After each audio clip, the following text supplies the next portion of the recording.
Assalamualaikum warahmatullahi wabarakatuh. Sampurasun, Ibu Wida selaku guru bahasa Sunda anu kusim kuring dipihormat, rerencengan sadaya anu kusim kuring dipihormat. Alhamdulillahirabbil alamin, puji sareng syukur urang panjatkeun ka Allah Subhanahu wa taala anu parantos maparin kesempatan ka urang sadaya tiasa kempel dina ieu kelas dina kaayaan sehat walafiat.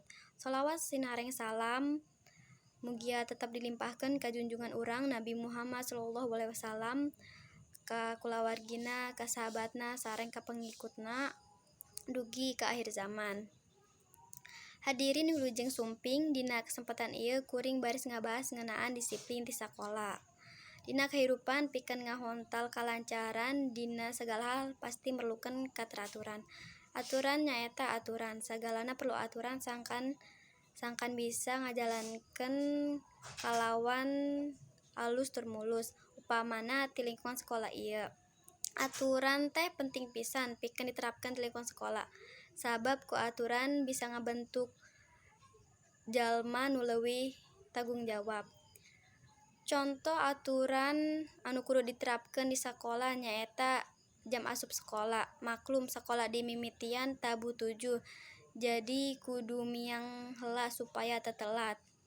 Ulah nepi ka bolos pelajaran lantaran telat. Contoh saja nyaeta urang kudu make baju kumplit atribut, nurutkeun jadwal, baju diselipkeun. Dilarang ngaroko, nginum alkohol, mawa pakarang seket, jeung meakeun narkoba. Kukituna kumaha ngalaksanakeun tata tertib di sekolah teh tanggung jawab bebarengan, lain ngan saukur guru. Kukituna hayu urang sami-sami nyusun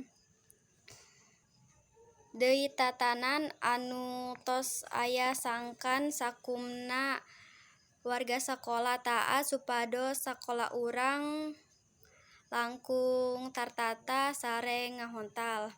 Hadirin sadaya, sapertosna mung sakitu anu tiasa didugikeun, mudah-mudahan naon-naon anu didugikeun janten manfaat kanggo urang sarerea, khususna kanggo kusim kuring. Hapunten bili aya kalepatan. Wassalamualaikum warahmatullahi wabarakatuh. Hatur nuhun.